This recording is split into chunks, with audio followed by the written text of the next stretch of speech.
Final का, ठीक है। तो इसके लिए आपके साथ शेयर करने वाला हूँ कि CMA फाइनल का रजिस्ट्रेशन कैसे करते हैं। तो सबसे पहले आपको कहाँ पे आना है, इंस्टीट्यूट की वेबसाइट पे आना है। इंस्टीट्यूट पे वेबसाइट पे आने के बाद स्टूडेंट्स में जाना है, ठीक है। स्टूडेंट्स में जाने के बाद आपको एडमिशन में जाना है। एडमिशन में जाने के बाद यहाँ पे ऑनलाइन एडमिशन होता है, यहाँ पे जाना है। देखो, जिसको इंटरमीडिएट का रजिस्ट्रेशन करना है वो इंटरमीडिएट में जाए, जिसको फाइनल का करना है उसमें क्या करना है, फाइनल के लिए अप्लाई करना है। अब यहाँ पे दिसंबर 2025 लिखा हुआ है, ठीक है, बट मैं अटेम्प्ट देने वाला हूँ जून 2026 में। बट मैं अभी अर्ली अप्लाई कर रहा हूँ बिकॉज ऑफ मेरे को IOTP और स्किल ट्रेनिंग फाइनल का क्लियर आउट करना है पहले, ठीक है। तो बाद में मुझे टेंशन ना हो, तो इसके लिए मैं अभी अप्लाई कर रहा हूँ। बाकी मैं बोथ ग्रुप जून 2026 में ही देने वाला हूँ। तो यहाँ पे मैंने अप्लाई पे क्लिक किया। अप्लाई पे क्लिक करने के बाद यहाँ पे फ़ीस आती है 25,000 रुपये, ठीक है। तो आप इंस्टॉलमेंट में भी दे सकते हो या फिर ऐसे भी दे सकते हो। मैं पूरा पेमेंट एक साथ ही करने वाला हूँ, तो प्रोसीड करता हूँ मैं, ठीक है। यहाँ पे आता है स्टूडेंट लॉगिन। अगर आप नए हो, ठीक है, फॉर एग्जांपल आप इंटर में नए हो या फिर आपने कभी CMA में एडमिशन नहीं लिया, तो आपको यहाँ पे क्रिएट लॉगिन अकाउंट करना पड़ेगा, ठीक है। बट अगर आप मेरे जैसे पुराने हो, ठीक है, CMA इंटर पास हो चुके हो, तो आपका ऑलरेडी लॉगिन आईडी हो सकता है, ठीक है। जैसे कि मेरा यहाँ पे लॉगिन आईडी सेव है, तो मैं यहाँ पे क्लिक करता हूँ, ऑटोमेटिकली आ जाता है। यहाँ पे कैप्चा डाल देता हूँ, कैप्चा डालता हूँ, wait a second.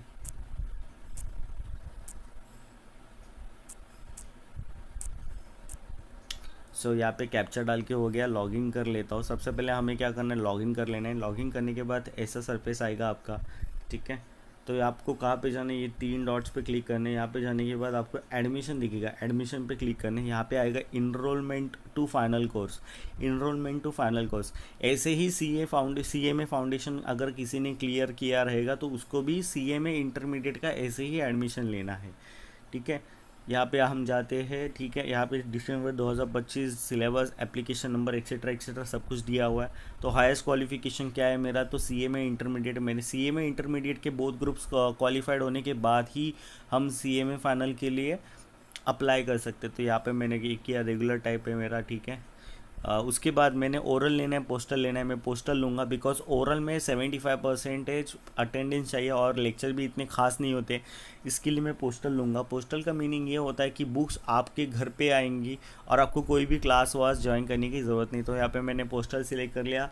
State select करता हूँ, स्टेट में सिलेक्ट करूँगा महाराष्ट्र, जो कि मेरा स्टेट है महाराष्ट्र, ठीक है। चैप्टर मेरा रीजनल काउंसिल वाला ही होगा, ठीक है। और यहाँ पे मैं पेपर लेने वाला हूँ strategic performance management and business valuation 20A। ये पेपर लेने का मेरा पीछे का मतलब ऑब्जेक्टिव यही है कि मुझे पास होना है अच्छे मार्क्स से। तो इसके लिए ये पेपर मुझे काफ़ी ज़्यादा हेल्प करेगा, तो इसके लिए मैं इसको सिलेक्ट कर लेता हूँ, ठीक है। अगर आपको चाहिए हो आप कोई भी पर्टिकुलर सब्जेक्ट उठा सकते हो। ये 3 पेपर के बारे में मैं इंफॉर्मेशन जल्दी ही लाऊंगा कि 3 पेपर में से कौन सा पेपर चूज़ करना चाहिए। तो मैं ये पेपर लेता हूँ, ठीक है। और यहाँ पे डिक्लेरेशन देना है। देन IOTP का ट्रेनिंग आप कहाँ पे करना चाहते हो, जैसे कि मेरा महाराष्ट्र स्टेट है तो महाराष्ट्र में अभी रीजनल चैप्टर सिलेक्ट करना है। मैं जाना चाहता हूँ मुंबई वेस्टर्न रीजनल काउंसिल पे, ठीक है, WIRC जहाँ पे है वहाँ पे मैं करना चाहता हूँ। वैसे मैं चाहता तो कल्याण अंबरनाथ चैप्टर में भी कर सकता हूँ, बट मुझे वहाँ पे नहीं करना है, मुझे रीजनल काउंसिल पे करना है, ठीक है, जिससे कि अच्छा फैसिलिटी भी होता है उनका। तो IOTP के लिए मुंबई रीजनल काउंसिल अच्छा रहेगा। So have you change your name sir name after passing 10th, ये लड़कियों के लिए उनका शादी वादी जो रहता है उनके लिए है। तो मैंने ना कुछ शादी वादी भी नहीं किया, ना मेरा नाम चेंज हुआ है, तो नो आएगा यहाँ पे। यहाँ पे आपका सब डिटेल आता है, बेसिक डिटेल आता है कि भाई ऑक्यूपेशन क्या है आपका। मटेरियल स्टेटस सिंगल ही हो भाई, मैरिड नहीं हो, बिल्कुल भी अनमैरिड हो, ठीक है। देन उसके बाद मेल फीमेल, अरे ऑब्वियस बात है यार, मेल ही हूँ। और फिजिकली चैलेंज नो ही होगा, ठीक है। यहाँ पे आपका एड्रेस भी आ जाएगा। एड्रेस में आपको कुछ कुछ चेंजेस करने हैं, जैसे कि सिटी कौन सा है आपका। जैसे कि मेरा सिटी है डोंबिवली, तो मैंने डोंबिवली सिलेक्ट कर लिया है। यहाँ पे बाकी सब डिटेल्स ऐसे ही आ जाती है। अब हमें ग्रुप 1 की पासिंग डिटेल्स डालनी है, जैसे कि मैं कौन से मंथ में पास हुआ था। तो मैं जून टर्म में पास हुआ था 2024। यहाँ पे मैंने 2024 रोल नंबर क्या है मेरा, तो मेरा रोल नंबर है 106,584। सो मेरा रोल नंबर है 106,584। फिर से देखता हूँ, 106584 यस। मुझे कितने मार्क्स मिले हैं? मार्क्स ऑब्टेन इज़ 210 210 मार्क्स मिले हैं, ठीक है। रिमार्क कुछ नहीं है इसमें, रिमार्क क्या ही दूँ मैं। अब ग्रुप 2 मैंने दिसंबर 2024 में पास किया था, तो दिसंबर आएगा यहाँ पे 2024।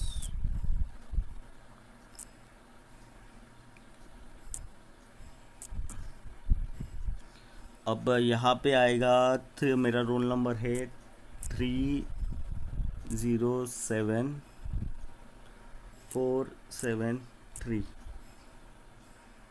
और मुझे मार्क्स मिले हैं 200 मार्क्स, एकदम पासिंग पे पास हुआ था। और रिमार्क्स में हमें पास लिखना है, ठीक है। रिमार्क्स में हमें क्या लिखना है? पास लिखना है, मतलब अपना रिज़ल्ट क्या आया है, पास हूँ मैं, ठीक है। अरे यार, हाँ आ गया, ओके। अब हमें क्या करना है? पास। अरे यार क्या ये, ओके कुछ मत लिखो, रहने दो। रैंक नहीं है भाई अपना, रैंक बिल्कुल ही नहीं है हमें, सॉरी।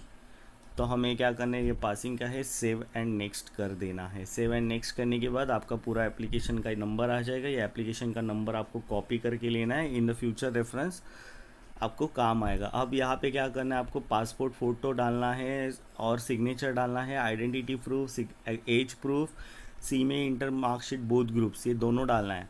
तो मैं आपको 3 चीज़ें डाल के दिखाता हूँ, ठीक है। तो आप भी डाल देना ऐसे, ठीक है। तो हमारा ये हो चुका है। अभी हम क्या करेंगे? अपलोड एंड नेक्स्ट करेंगे। अपलोड होने के बाद हमें क्या बोला जाता है कि अपलोड होने के बाद हमें दिखाया जाता है कि भाई तुम्हें फुल फीस पे करना है, फीस इन 2 इंस्टॉलमेंट्स करना है। तो आपके अनुसार आप चूज़ करो। जैसे कि मैं फुल फीस पे करने वाला हूँ, ठीक है। तो यहाँ पे पोस्टल की फ़ीस है 25,000, आई डिक्लेयर दैट, ठीक है। अभी यहाँ से मैं प्रोसीड करूँगा आगे। अब पेमेंट का ये आता है कि भाई पेमेंट किस तरह से करेंगे, QR कोड से करेंगे या फिर UPI से करेंगे। तो मैं तो QR कोड से करूँगा पेमेंट, ठीक है, क्योंकि QR कोड इजी पड़ता है पेमेंट करने के लिए।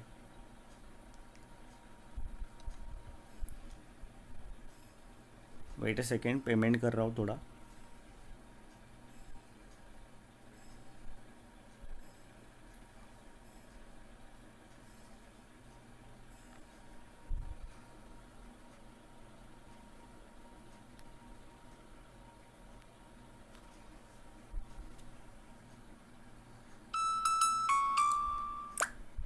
तो यहाँ पे मेरा पेमेंट सक्सेसफुल हो गया है। यहाँ पे गो टू डैशबोर्ड बोला गया है।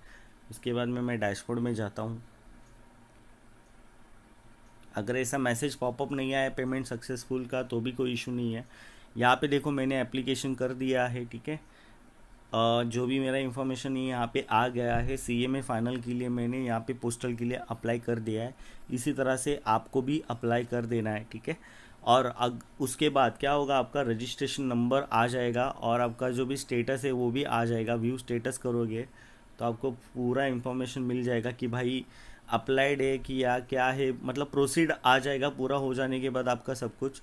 और अगर आपको कुछ चेंजेस करने या फिर डाउनलोड रिसीव करना है तो यहाँ से पेमेंट रिसीव डाउनलोड कर सकते हो, या फिर व्यू एप्लीकेशन भी कर सकते हो, या फिर उसमें कुछ चेंजेस करने हैं तो अभी के अभी कर सकते हो, बाद में नहीं कर सकते। मैं दिसंबर 2025 के लिए अप्लाई कर रहा हूँ, बट एग्ज़ाम में जून 2026 में ज़रूर दूंगा, ठीक है। Thank you, bye bye.